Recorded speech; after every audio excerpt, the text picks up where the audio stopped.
Hi everyone, so now we're in Chapter 2, Section 3 of Virginia's Civics and Economics. And if you have this textbook, you can follow along with us. And so the SOL standards met in this section are create and explain maps, diagrams, tables, charts, and graphs, and describe the characteristics of the United States economy. We're going to focus much more on the second one today. So for review, last chapter we defined groups and social institutions. Furthermore, we discussed how rules, expectations, responsibility, and accountability matter for social institutions. Last section, we discussed three specific social institutions: family, religion, education. This section, we are going to talk about another social institution, the economy. So this is a big vocabulary chapter, but I want to help you guys organize this in your head. These first 5 bullet points have to do with just terms that help you understand how an economy works. What is an economy and how does it work? The last 3 have to do with the freedoms you have in an economy. So how does economy work? Well, to start off, an economy is a system for producing and distributing goods and services to fulfill people's needs and wants. To your right, you see an iPad. That is a good. You buy an iPad as a good, and it fulfills your needs for computer stuff. Customer service is a service. They fulfill an important service of helping you navigate through businesses, through ways that businesses work, through your questions that you have, anything like that. Consumers are you. You are a person who consumes goods and services to satisfy your wants. So every time you go to the cafeteria, you consume goods to satisfy your want or need of hunger. So you participate in the economy every single day. You are the person who buys or sells goods and services in the economy. A market is a place, a physical location, or a location on the internet where people exchange goods and services. So a market can be Amazon.com, or it can be your grocery store. So the price is the amount you pay when you go to a market for a good or service that you're buying. So if something costs $4, like in this picture, you pay $4. Finally, money is anything from beads to coins to checks, which are generally accepted as a payment for a good or service. So when you go to a market to buy something, you bring money with you in the form of American dollar bills. You might go to the market to buy food, but you need money to pay for that food. So you might bring, $20. Or you might bring your credit card or your family's credit card to the market to buy food. That credit card, that dollar bill, is your money. However, it's interesting because in history, money has been all sorts of things, from cows to cow shells. All they are is a medium of exchange. Everyone wants money. The idea is that everyone wants what is considered money. So back in day, everyone wants cows.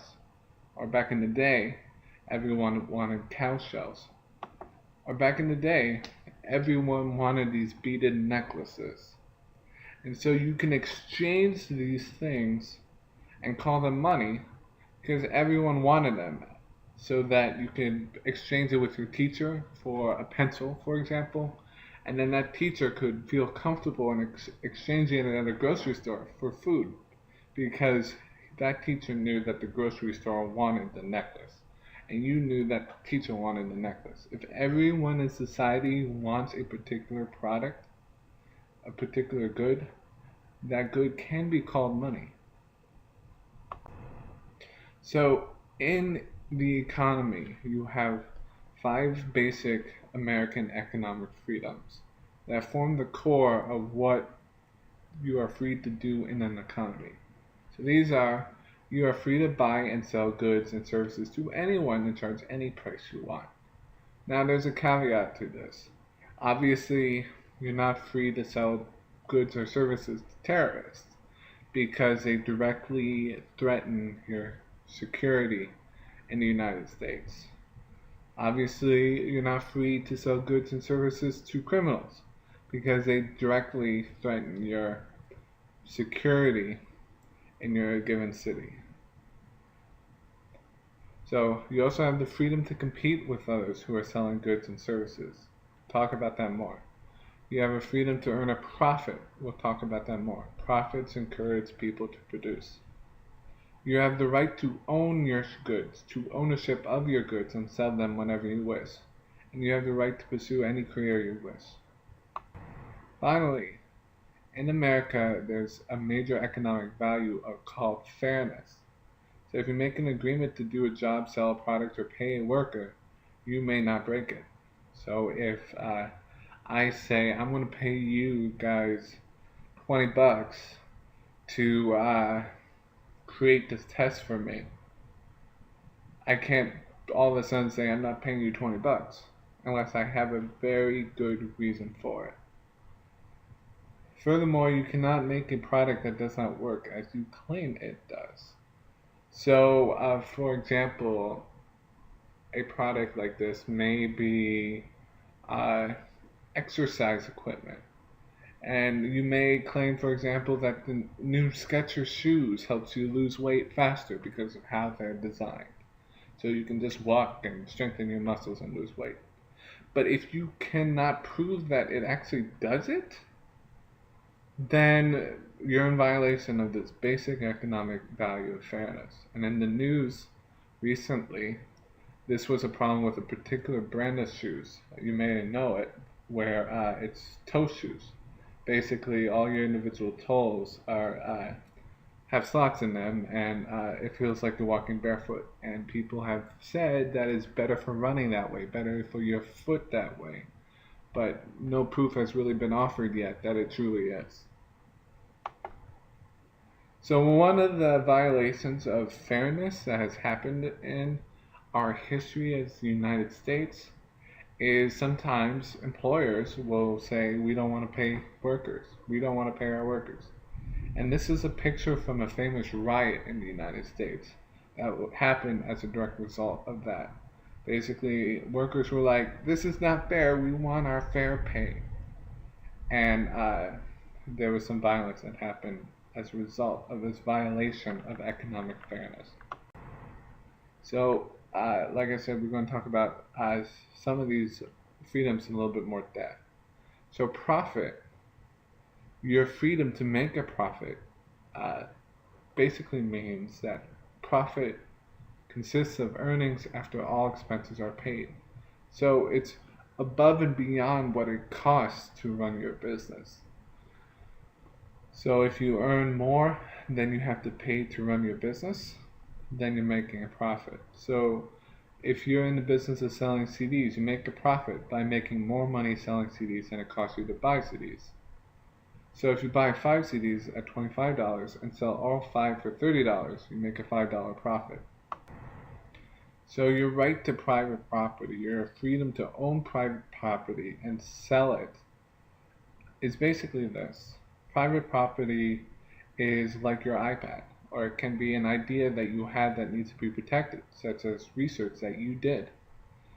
Private property is basically what you own and don't have to pay anyone else for.